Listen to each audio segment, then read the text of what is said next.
Ahoy there, and welcome back to Build with the Boys, and welcome to the final year of the Titanic build as we start with issue 97 of Hachette's Build the Titanic. Now, in the next four, hull.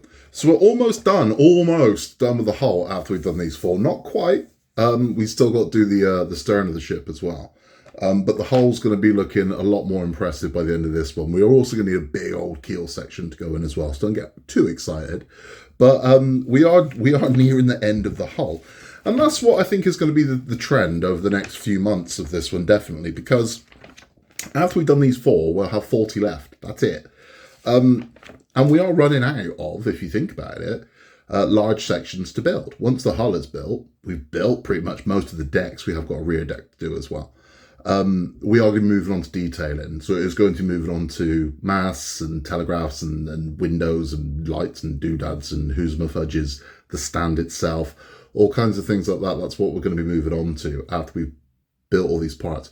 I'd like to think that pretty soon we're going to start putting it together. And I'll explain why at the end of this one.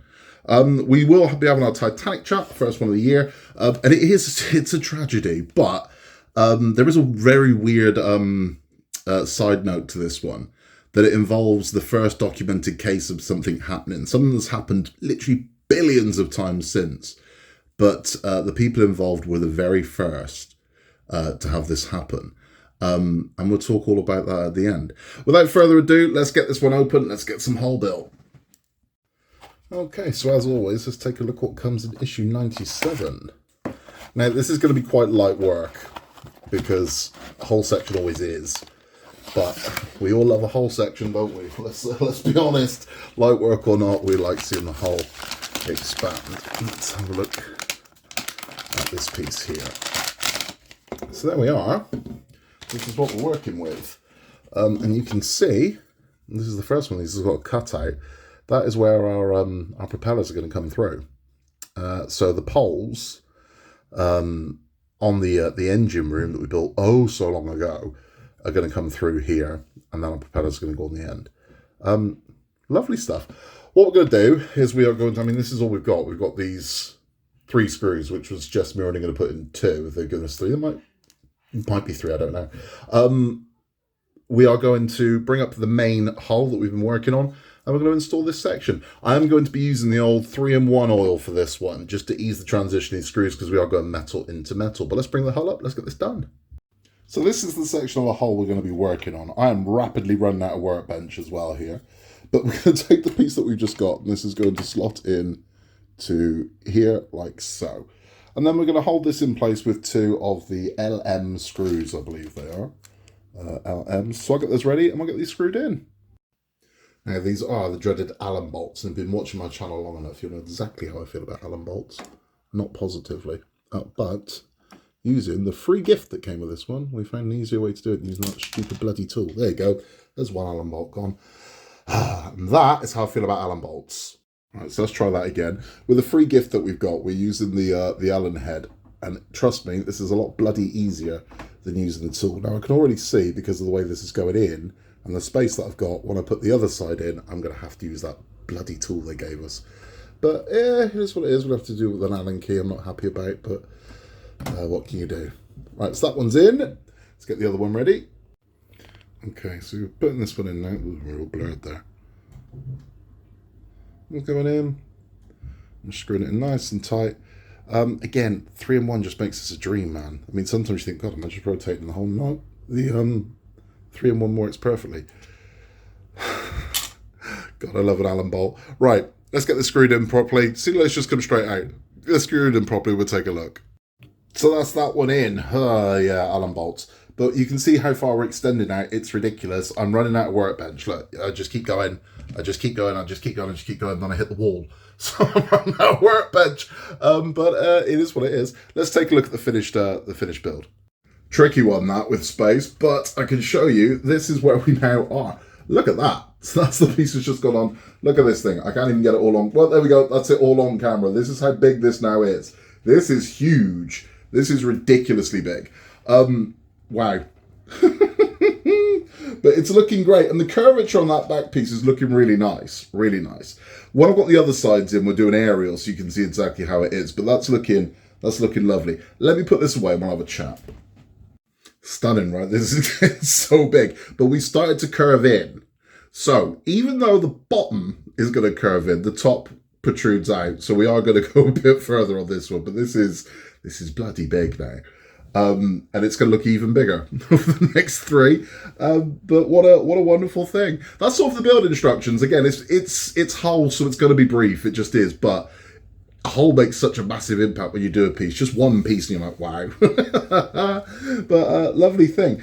That's all for the build instructions. Thank you for sticking around if you just come in for those. If you're sticking for our Titanic talk, we are talking about a young couple that have a very unique claim to fame. And it involves this. So a story involves Daniel Marvin and Mary Farquharson, careful how you say that, who are 18 and 17 years old, respectively. Daniel's father had made money patenting automobile chains in the fledgling automobile industry, and then had moved on and decided to move into the wonderful new invention I was talking about, moving pictures. So he'd started some of the very first movie studios of that era, of ever, and made a lot of money very quickly. Daniel Marvin was 18 years old and living the sweet life because, dad's come into a lot of money. And he met and fell in love with Mary Farquharson, who was 17 years old. He was 18, she was 17. And it's a very sweet romance. It is.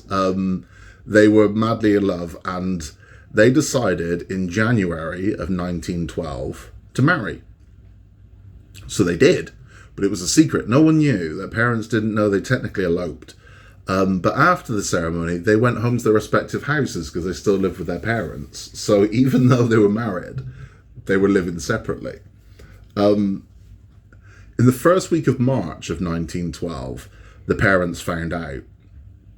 And it was kept a secret because of their ages. They were like, we're not going to let anyone know about the first ceremony. We won't tell anyone. So they held a very grand wedding. The parents held one in their home, and it was all very nice and lovely for the friends and family. And then bizarrely, 2 weeks later, they got married again. So this is their third wedding, and it was the very first wedding ever to be recorded on camera, to be filmed, the very, very, very first one. And it was a big deal. This is historical. So think about how many billion weddings have been filmed now. This was the very, very, very first example of a wedding ceremony of any kind being recorded. And it was theirs. And it made the news. So having married in Scotland 3 times, they then honeymooned in Europe. And it must have been a great time. It must have been really fun. And they were supposed to be there for 8 weeks. They sailed over to Europe on the Mauritania. And they were supposed to be there for 8 weeks. But they didn't. They cut it short because they met some friends who were living up in New York. And they said, why don't you come to us with us to New York? And they did because they were sailing to New York on Titanic. The opulence of the Titanic, the lure of the beauty, the grandeur, to be the first people on board the Titanic. They took them up on the offer. The night of the sinking, Mary recalls hearing a crash, and her and her new husband made their way to the deck. Sailors saw them and saw Mary first and said, "There's a lady, grab her!" Literally grab her, and they grabbed her and started moving into to a lifeboat. She said to her husband, what about you? And he says, and his words are quite, he says, you go, my little girl. I'll be fine. I'll stay. Your mother's going to need you. And that was the last he said to her. And off she went. He sadly was lost to the depths. His body was never recovered. Shortly after arriving aboard the Carpathia in New York, she was reunited with her parents, and when she said, asked after him what of him, said, there is no news. There is no news, I'm sorry. She collapsed immediately, headed home and recovered with her parents, not knowing that she was pregnant. And he became a father posthumously in the October of that year. And it's all very sad. She never spoke of Titanic after literally the first week it happened. She just would not talk of it. Never did until the day she died. She died at 81 years old. She died in 1975. But she didn't live a tragic life. The following year, she did meet someone new who she was married to her whole life. They married on Christmas Day of 2013. And he was a wonderful father to her newborn. I just think it's lovely. I think as tragic a story as it is, you hear a lot of these where these women were left kind of destitute, like they were seen as almost like no good because they'd had a kid, or no good because they're a widow. And she didn't. She did find a happy life, but clearly the Titanic had took a major effect on her.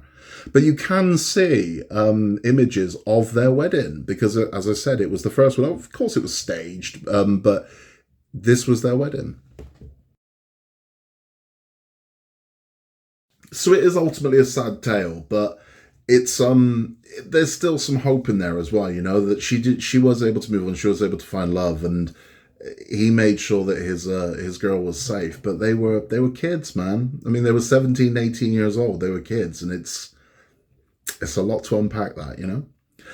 That's all for this one. If you've enjoyed this, please remember to like and subscribe. It helps our channel massively. It really does. And we love having you along for the journey. And we are getting so close to the maiden voyage of our beautiful girl here.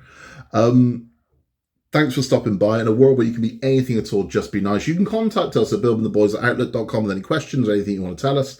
We will be back very, very soon with issue 98. Until then, take care, and I'll see you soon.